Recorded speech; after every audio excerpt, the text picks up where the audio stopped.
Start करते हैं अपना सीरीज कॉम्बिनेशन का last topic, that is RLC series circuit. RLC series circuit. अब तक हमने जो देखे हैं दो टॉपिक देख लिए थे सीरीज कॉम्बिनेशन के, RL series circuit, RC series circuit, उनको न्यूमेरिकल कवर कर लिए थे। अब हमारा जो सीरीज कॉम्बिनेशन का लास्ट टॉपिक देखते हैं क्या है। इसके बारे में देखते हैं। Now in that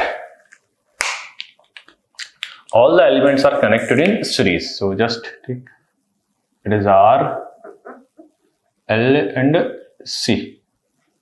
It is VT that is equals to Vm sin omega t। और इसको क्या लिख सकते हैं फेजर में लिखें तो V एंगल 0 डिग्री लिख सकते हैं। इसको हम लिखें IT। It is R, it is JXL। इसको थोड़ा सा ठीक से लिख देते हैं, JXL minus JXC, so it is VR, it is VL and it is VC। ठीक है, यहां तक तो स्टार्ट करते हैं अपना RLC सीरीज सर्किट टॉपिक। अब अगर सीरीज सर्किट है तो जाहिर सी बात है क्या लगेगा, KVL लगेगा। तो अप्लाई करते हैं, apply KVL to this circuit. So V minus BR minus VL minus VC equals to 0। तो V बराबर क्या होगा, V बराबर होगा VR plus VL plus VC। तो ये हमारी हो गई KVL इक्वेशन। क्या कौन सी इक्वेशन हो गई, KVL इक्वेशन हो गई। And it is in phasor form. What form, phasor form. ठीक है, यहां तक ये हो गई हमारी फेजर इक्वेशन। अब अगर हम इसी को थोड़ा सा मॉडिफाई करते हैं, इसको रेक्टेंगुलर फॉर्म में अगर लेना चाहें तो देखिए कैसे लेते हैं। अगर मैं रेक्टेंगुलर फॉर्म में इसको लेना चाहूं तो देखिए क्या होगा, V बराबर VR की जो वैल्यू होती है वो होगी IR प्लस जो VL है उसकी वैल्यू होगी J I into XL, because series circuit में करंट क्या रहेगी, सेम रहेगी, plus minus J XC into I। सो यहां से अगर हम ये देखें VR हो गया ये, तो इसका मैग्नीट्यूड ये हो गया, J कॉमन ले लेते हैं, ये होगी VL माइनस VC। सो ये जो इक्वेशन हो गई वो किस फॉर्म में हो गई, रेक्टेंगुलर फॉर्म में हो गई। ठीक है, और रेक्टेंगुलर फॉर्म में अगर है तो हमें पोलर फॉर्म में बनाने में कोई दिक्कत तो होनी नहीं चाहिए। हम पोलर फॉर्म में बना लेते हैं, VR square plus VL minus VC का होल स्क्वायर। ये तो हो गया इसका मैग्नीट्यूड। अगर एंगल की बात करें तो एंगल क्या होगा, phi equals to tan inverse VL minus VC by VR। ठीक है, यहां तक होपफुली ये बात समझ में आ गई होगी अब आपके। तो ये हो गया हमारा KVL इसके लिए। अब अगर हम नेक्स्ट पॉइंट की बात करें तो हम बात करेंगे इंपीडेंस क्या होता है RLC सीरीज सर्किट का। तो RLC सीरीज सर्किट में अगर हम बात करें तो अगर ये देखें तो V इक्वल्स टू ये था IR, ये था JIXL और माइनस JIXC, यही तो था। तो हम क्यों ना I को कॉमन ले लें। तो I को अगर हम कॉमन ले लेते हैं तो रह जाएगा हमारे पास R plus J common XL minus XC। ठीक है, तो इधर हो गया V, अब सॉरी इधर V है हमारे पास, तो V इक्वल्स टू ये हो गया I, इसको लिख दें Z। ठीक है, तो सीरीज RLC सीरीज सर्किट में अगर हम बात करें तो RLC सीरीज सर्किट में जो है इंपीडेंस की वैल्यू जो होती है वो क्या होती है, R plus J XL minus XC। अगर हम कंपेयर करें तीनों सर्किट को, RL सीरीज, RC सीरीज और RLC सीरीज, तो RL सर्किट में जो इंपीडेंस होता है वो होता है R plus JXL, RC series में होता है R माइनस JXC, और RLC सीरीज में क्या होता है R plus JXL minus XC। ये ध्यान रखिएगा बात। ठीक है, ये तो हो गया हमारा इंपीडेंस। अगर और हम बात करें तो और क्या बात हो सकती है, देखिए अब अगर हम देखें यहां पर Z, तो Z बराबर है हमारा R plus JXL minus XC। ठीक है, अब अगर हम कुछ फ्रीक्वेंसी से रिलेटेड में बातें करना चाहें तो देखिए क्या होगी। ठीक है, अगर फ्रीक्वेंसी जो है हमारी, फ्रीक्वेंसी जो है वो F is less then F rated है। अगर हमारी फ्रीक्वेंसी जो है रेटेड वैल्यू से क्या है, कम है। ठीक है, तो अगर आपको यहां देखें XL बराबर जो है वो होता है ओमेगा L, सॉरी XL बराबर जो होता है ओमेगा L होता है। सो एक्सएल जो है फ्रीक्वेंसी के प्रोपोर्शनल होता है, बट एक्सी जो होता है वो होता है 1/ओमेगा सी। सो XC जो होता है 1/f होता है। ठीक है, यहाँ तक ये बात समझ में आ रही होगी। इट इज 1/f ना। अगर फ्रीक्वेंसी लो है, कैसी फ्रीक्वेंसी है? लो। इधर लेते हैं एक बार हाई। ठीक है, अगर फ्रीक्वेंसी कम है तो फ्रीक्वेंसी कम है तो एक्सएल भी कम होगा, और अगर एक्सएल कम है, ठीक है, उसी समय अगर फ्रीक्वेंसी कम है तो एक्सी क्या होगा? ज्यादा होगा। तो यहां से अगर मेरे को जो समझ में आ रहा है, at low frequency XL is less than XC. जब एक्सएल लेस देन एक्सी होगा तो ये टर्म क्या होगा? जो नेट रिएक्टेंस होगा वो नेगेटिव होगा। ठीक है, तो जो इंपीडेंस होगा वो क्या होगा? R plus j X. ठीक है, और आर प्लस जे एक्स होगा तो इसका बिहेवियर कैसा होगा? It is behaving as RL circuit. और आरएल सर्किट के समय कैसा होगा? पावर फैक्टर कैसा होगा? लैगिंग। तो ये बात समझ में आ गई आपके। जब भी अगर आरएलसी सीरीज सर्किट में फ्रीक्वेंसी लो है तो सर्किट का बिहेवियर कैसा होगा? आरएल। और आरएल सीरीज सर्किट में पावर फैक्टर कैसा होता है? लैगिंग। अब एक बार हम हाई फ्रीक्वेंसी की बात कर लेते हैं। देखिए, अगर फ्रीक्वेंसी हाई है, एक्सएल हाई, बट अगर उसी समय देखें फ्रीक्वेंसी अगर हाई है तो उस समय एक्सी कैसा होगा? लो होगा। तब अगर देखा जाए तो यहां अगर मैं बात करूं हाई फ्रीक्वेंसी रीजन में क्या होगा? Your XL is greater than XC. जब एक्सएल ग्रेटर देन एक्सी होगा तो देखिए यहां से एक्सएल ग्रेटर देन एक्सी होगा तो जो नेट रिएक्टेंस है, एक्स नेट रिएक्टेंस बराबर क्या होगा? पॉजिटिव होगा। तब जो हमारा इंपीडेंस है वो कैसे लिखा जाएगा? R plus j X. Sorry, I think I just made mistake, okay, because it is negative na, so it is minus, sorry, it is minus and it is behaving as a RC series circuit and power factor is leading because here the net reactance is negative ना। अब अगर हम high frequency की बात करें तो high frequency में जो एक्सएल जो होगा एक्सी से बड़ा होगा तो नेट रिएक्टेंस जो होगा वो पॉजिटिव होगा। जब नेट रिएक्टेंस पॉजिटिव होगा तो यहां पर लिखा जाएगा पॉजिटिव। अब अगर बात करें तो सर्किट इज बिहेविंग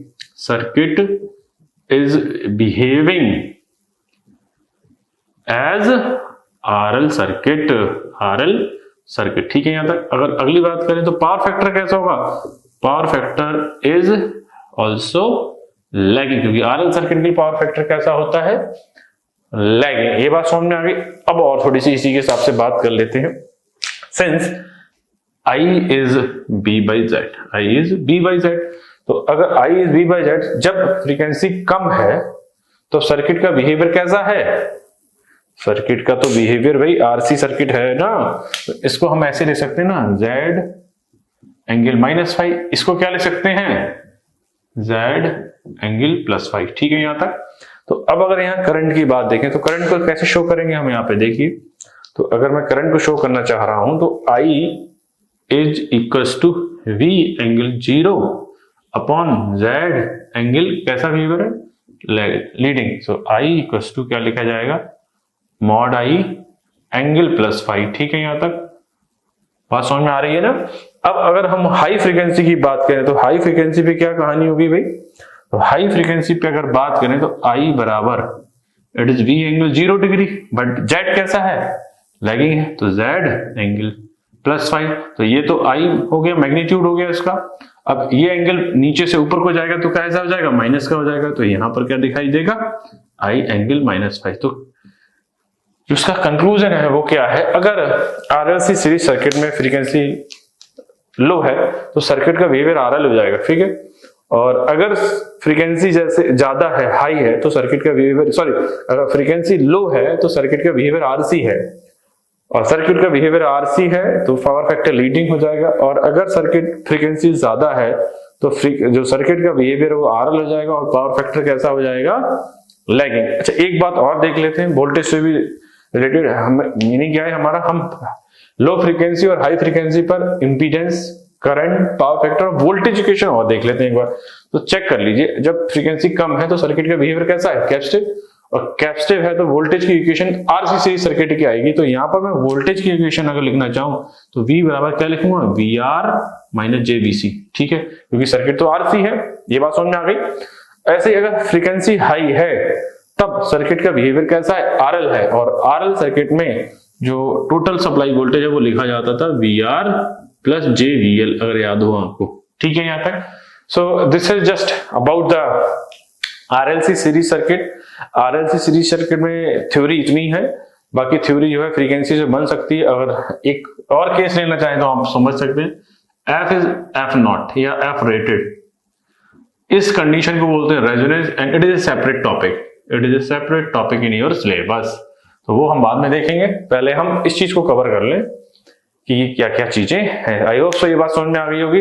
अब हम अपने कुछ न्यूमेरिकल देख लेते हैं आरएलसी सीरीज सर्किट में, जैसे कि हमने आरएल आरसी सर्किट पे न्यूमेरिकल देखे थे, जिससे कि ये टॉपिक थोड़ा सा और क्लियर हो जाए। तो स्टार्ट करते हैं अपने न्यूमेरिकल आरएलसी सीरीज सर्किट पर। नाउ स्टार्ट करते हैं numerical on RLC series circuit. So let's take the first question from the RLC series circuit. Okay, so our first question for the RLC series circuit is the first question for the circuit shown in figure. For the circuit shown in figure, for the circuit shown in figure,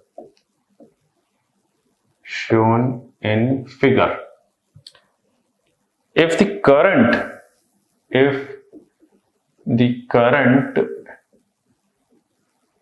leads the applied voltage, the current leads the applied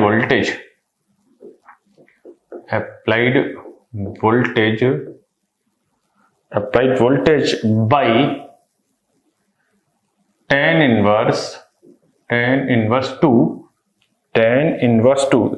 what is the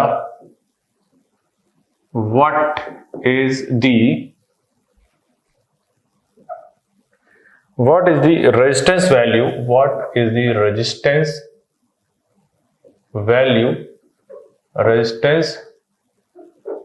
value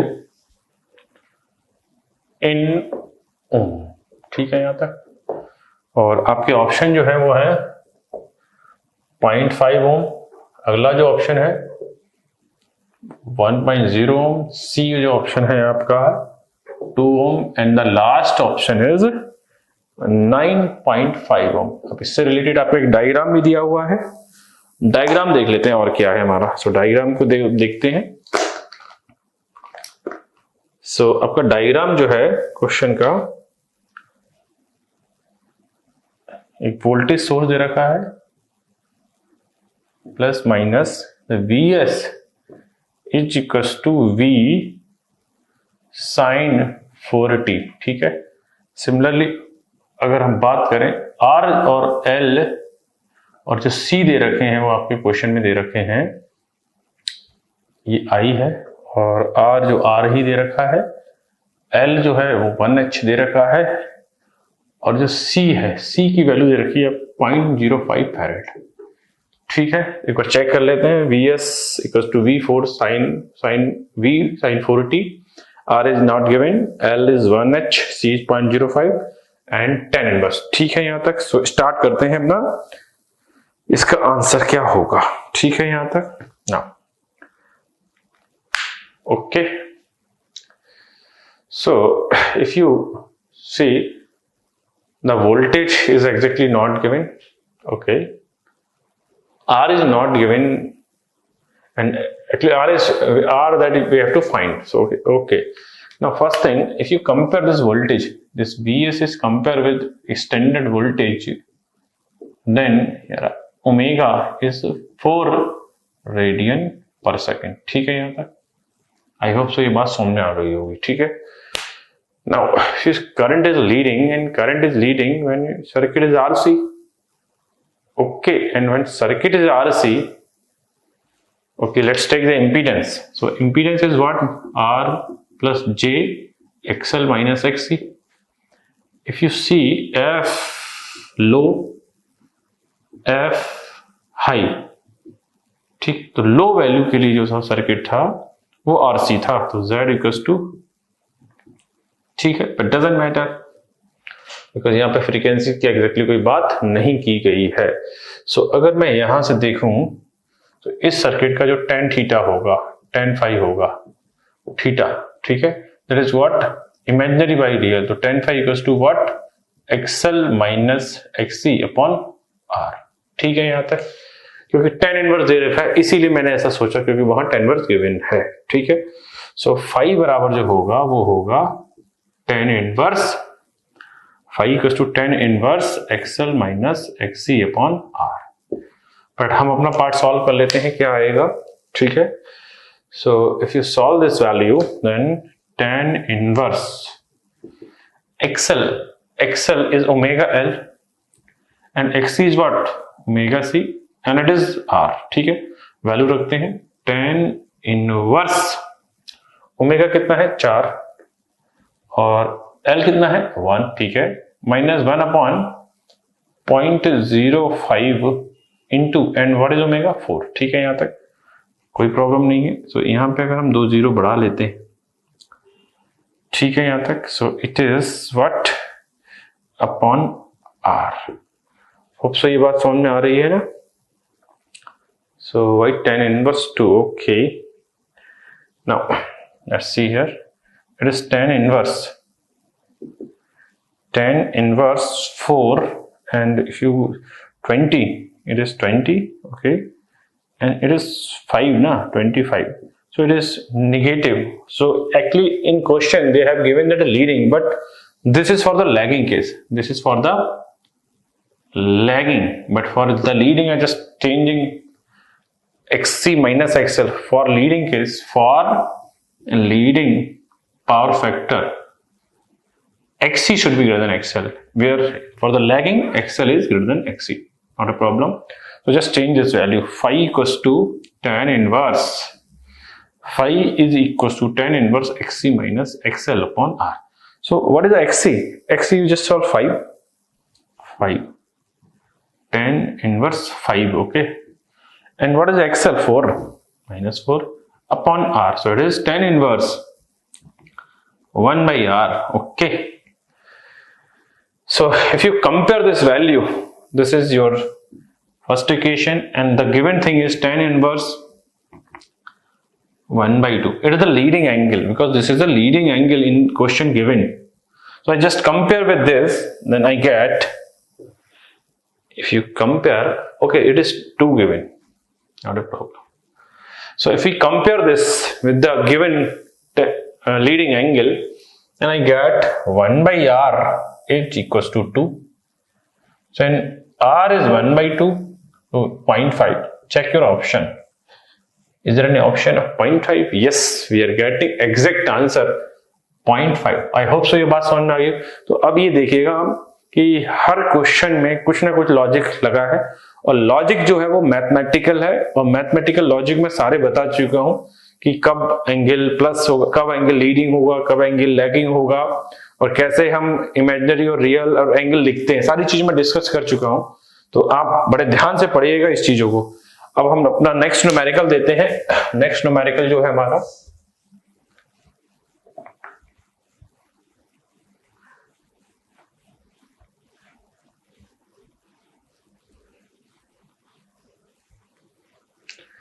so our next numerical for the RLC circuit is, so ये हो गया हमारा पहला numerical. अब दूसरे numerical की तरफ बढ़ते हैं।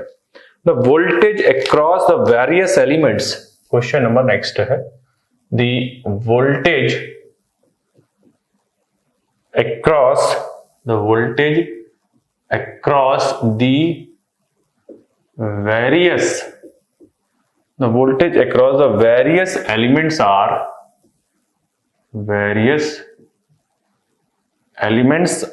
marked as shown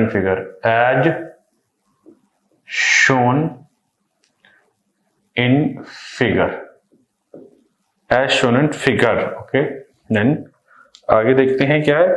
the input voltage is the input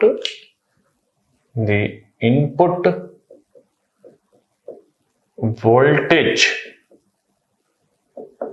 is, और आपके ऑप्शन है, पहला ऑप्शन जो है वो 27 वोल्ट है, अगला जो ऑप्शन है वो है आपका 24 वोल्ट, सी ऑप्शन जो है वो है आपका 10 वोल्ट और लास्ट ऑप्शन जो है आपका है 5 वोल्ट। डायग्राम गिवन है क्वेश्चन में, तो डायग्राम को और बना लेते हैं। देखें क्या है diagram. R, L and this is your C and we have a voltage source of V. Okay, this is R, L, C. Now they have also marked the voltage. They have also marked the voltage in the question like that. It is like that. It is 3 volt. Then they marked as this is 14 volt, and then they marked as 10 volt. So this is your exact question that they have asked. Okay, now देखते हैं क्या होगा इसका answer. So voltage across the various elements are marked as shown in figure. The input voltage. Now if you apply the KVL for the RLC switch circuit, then you will get the clear picture of this voltage. So if you see V minus VR that we have studied in theory, VR minus VL minus VC equals to 0. It is the phasor equation, and it is the phasor equation that is equals to what? VR plus VL plus VC. This is a phasor. Now if you see this equation in terms of rectangular form, then we have tried VJ VL minus VC. Okay, then magnitude of this voltage is what? It is VR square plus VL minus VC square. Now if you take the direct sum, let's see, is there any option or not? 10, 14, 24 and 3, 27. Let's check the answer. अगर आपने इसका direct sum या arithmetic सम ले लिया, then you will get 27 और 27 जो option में present है। मैं ऑलरेडी ये चीजें बता चुका हूं क्योंकि स्टूडेंट ऐसी गलतियां करता है इन जनरल। ठीक है यहां तक। तो हमें चाहिए फेजर सम। ओके,